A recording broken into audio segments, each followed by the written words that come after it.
Hey guys, what's going on? Garrett with Executive Training Group, and today we're talking about USPSA. USPSA stands for Untrained Stupid People Sprinting Around.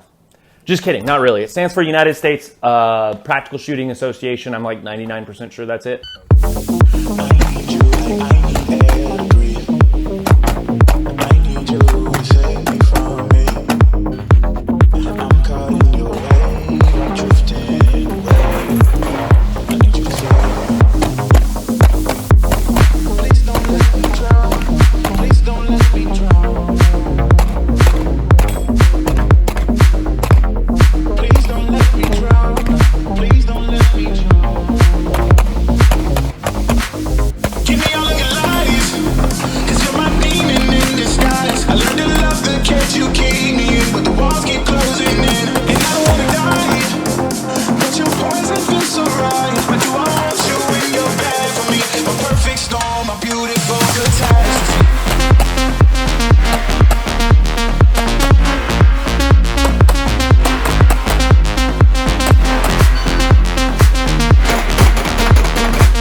But what we're going to talk about, guys, is where are the values for this? Why would I recommend it? I'll roll some B-roll of me shooting some USPSA so you guys can make fun of it. But yeah, that's what, the sport is growing. So I want to talk about from kind of an outsider but insider perspective. Put the time in to get good at it and do it. What are some of the good things you guys can draw from it? How do you get into it? What are some of the weird rules? First things first, the community of USPSA. Majority of people are really good people, okay? They're there to help you. They might give out some bad information, everybody, but like everyone there is generally nice. I don't think I've ever run into anyone who's like a complete jerk. So it's a very welcoming environment and they're gonna help you out. So community's great, all right? Why would I'm a shooter, I already go to the range, I'm pretty good, why would I wanna get into it? Well, all I can tell you is from my experience why it's been very helpful for me, okay? I was a very high level, I guess you would say tactical shooter or whatever, and you just don't know what you don't know. Just go experience it, try it out, get good at it, dive into it. It really will, for me, it really pushed my performance, okay? The other thing is if you live in an area where there's only indoor ranges and you don't have a membership and you're always, man, I wish I could go move and shoot, go shoot a USPSA match. It checks all the boxes of being able to move and shoot and do all that stuff. Yes, I get it, you have to taste in between. I get that. That part is annoying that you have to like wait such a long time, especially for some indoor matches. But outdoor matches, usually it's 1 every 8 you're shooting. Next thing to talk about, guys, is how do I get started? What do I do? What's the, there's so much stuff out there as far as classes, and I'm not gonna get super lost in the details of carry optics versus open versus PCC versus all these different things. Keep in mind, whatever equipment you have, if you show up, they're just gonna bump you to open if it's not to spec for what you thought you were gonna shoot. So it's really not that big of a deal. You can show up with your leg strap, you can show up with all this stuff. They're just gonna bump you to open, and you're gonna be shooting something that's called open minor. We'll talk about power factors in a second, but it's just kind of a disadvantage to you in the competitive side of things. But if you're just going there to shoot the course and kind of see how you do, don't worry about it. Just go shoot whatever you have, and then the people there will start to give you like, hey, maybe you wanna try and shoot open, so here's how you do this, or maybe you wanna shoot production, or whatever the case may be. For carry optics is my Glock 34 right here, okay? This is a carry optics gun. Basically, if you keep it really simple, it's what it sounds like, an optic mounted to the slide of your pistol, okay? Whether it's a CZ, it's a Springfield, it's a whatever. I don't even know if I've ever seen a red dot mounted to a Springfield, but anyway, whatever it is, I generally shoot pretty much stock Glocks, so the only thing that's done to this is I have a tactical trigger on it, which brings it down. It's like a clean breaking 3.5 pound trigger. Got a Trijicon RMR mounted on my MOS, and the grip is stippled. That's about it. Everything else is pretty much factory on this. I'll shoot my carry gun every once in a while from Appendix. They made that legal for carry optics. So yeah, first things first, establish kind of like maybe your first match, don't worry about what you're gonna fit into, just register for open and bring whatever you have.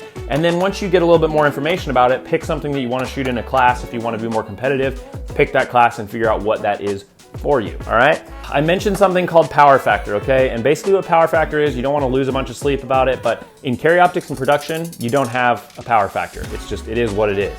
What power factor is the weight of your bullet divided by the muzzle velocity of your gun, or vice versa. I always forget what power factor actually translates to meaning, guys. Here is our standard USPSA target, right? We have our A, our C, and our D. The B went away to die, don't worry about it. Basically, if I hit this A, it's 5 points with minor scoring, 5 points. If I hit a Charlie, that's 3 points. If I hit a Delta, that's 1 point, okay? Major power factor, just all it does is 5 points for the Alpha, 4 for the Charlie, and 2 or 3 for the Delta. I'm pretty sure it's 2. But anyway, it basically makes it to where you don't have to worry as much. Charlies don't hurt you nearly as much in the big scheme of things, so it kind of prioritizes speed over accuracy. Just go shoot and that'll figure itself out, okay? Then what you're gonna need is a good belt. Guys, there's nothing fancy here. There's some rules, and again, just show up with what you have, but basically what I'm running right here is Axel Eclipse belt, the T-Rex Arms Ragnarok, some big fanboy, and Mars, right? Mars carriers. That's all I need. You're gonna need about 3 magazines. That's all you really need. A good belt, good gun, eyes and ears, right? But the next thing to talk about is the procedure for showing up to your first match. Some of the mistakes I see people making when they show up and they're confused and it doesn't make sense, okay? First one is the safe table, okay? The safe table or safe area is where you can move to put your belt on, right? You have your belt on, your gun belt, you can do that anywhere.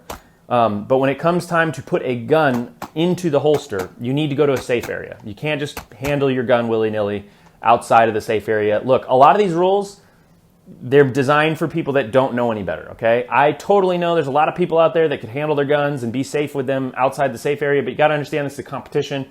They can't screen everybody's intelligence level with a firearm, right? All right, so a safe area is gonna be a designated area. They'll tell you where it's at, or you can ask, hey, where's the safe table, safe area, whatever. What that means is, this is my match procedure. I show up to the match, I will put my belt on without, obviously, the pistol, belt goes on. Then I will go to the safe area and I will have this little case with my pistol in there, obviously unloaded. I will bring this out, no ammunition, no magazine, just the pistol like this. I'll clear it, I'll turn my red dot on, I'll maybe dry fire once or twice at the table, and then I'll dry fire and holster the pistol up, right? That is my procedure. Then, until it's time to shoot, I do not touch that pistol. Until I am called up to the line, which we'll talk about in a second, I don't unholster unless I'm at a safe area, right? So safe area, you can literally walk up, you can dry fire, do everything. Here's the one really, really, really big thing you cannot do. Handle ammunition. Your hands cannot touch a magazine that has ammunition, like nothing. You cannot handle ammunition at the safe area, okay? Not snap caps, not dummy rounds, nothing. You need to make sure it's completely empty. Not touch ammo, don't set ammo on the table, it just has no place to be there, okay? That's how you treat the safe table, guys, and they'll give you more details. Ask questions if you have them, but biggest thing is just do not handle ammunition. Also, make sure you bring your gun up in a case, right? Handle it out of a bag, right? Bring a bag up there, set the bag, unzip, bring the gun out. Now that we've covered safety and all that stuff, I'm gonna give you guys a quick run through on what happens when you get to the range. Basically what's gonna happen is they're gonna call your name off on a list. You step up to the line, range officer will say, hey, go ahead and load and make ready. You'll draw the gun out, do whatever you need to do, load your magazines, rack the gun, put it back in your holster. They'll say shooter ready, and you'll either nod or say nothing. All right, shooter ready, stand by. Beep, goes off, bop, bop, bop, bop, bop, bop, bop. Do your best not to break 180 degrees of wherever you're moving because they will disqualify you and it's unsafe. Again, this is another rule that is part of the competition.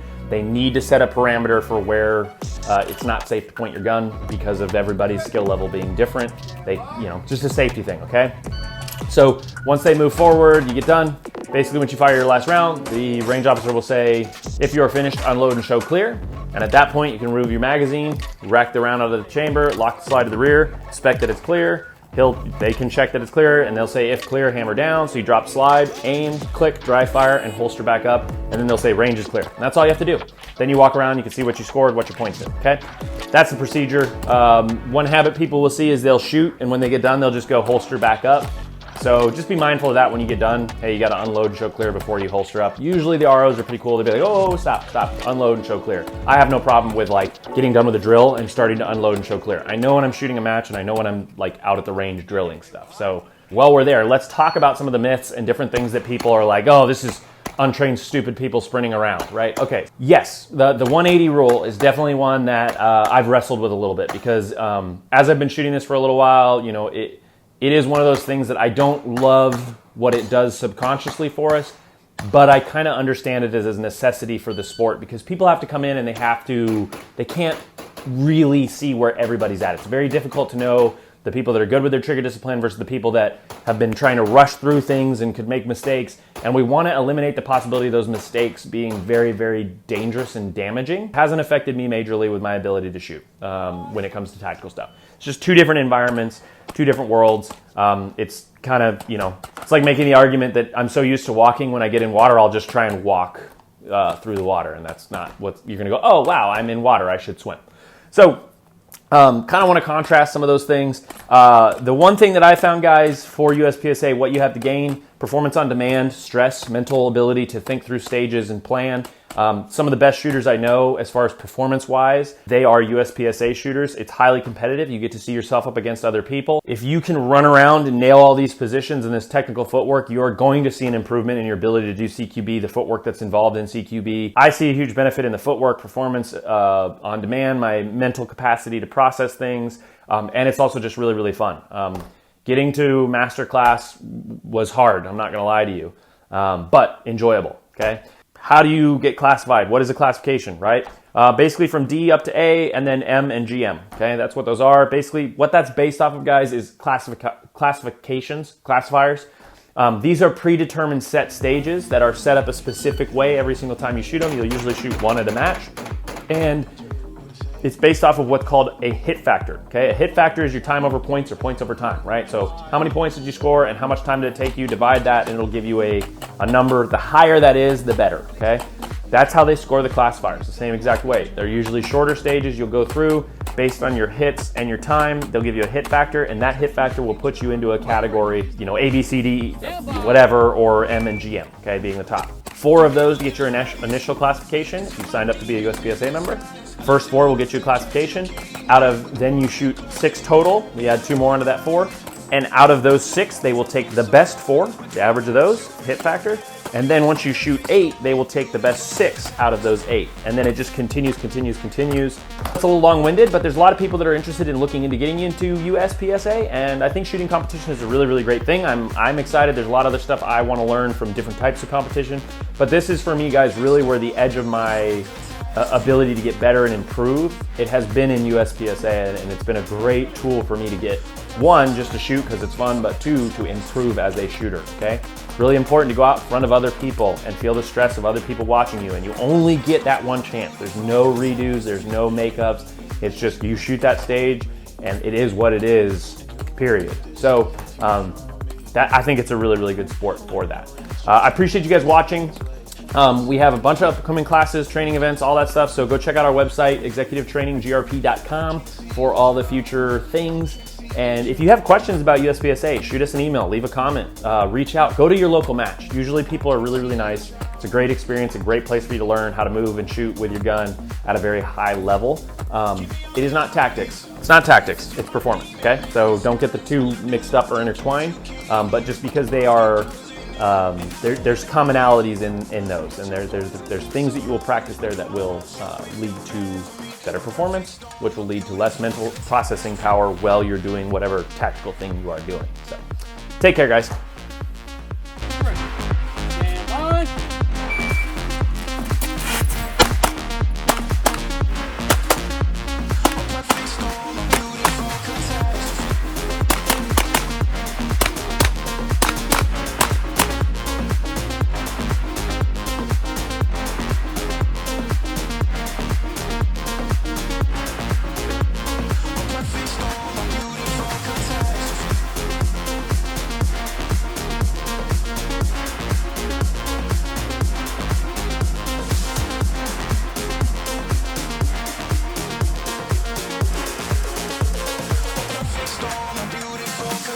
Catastrophe.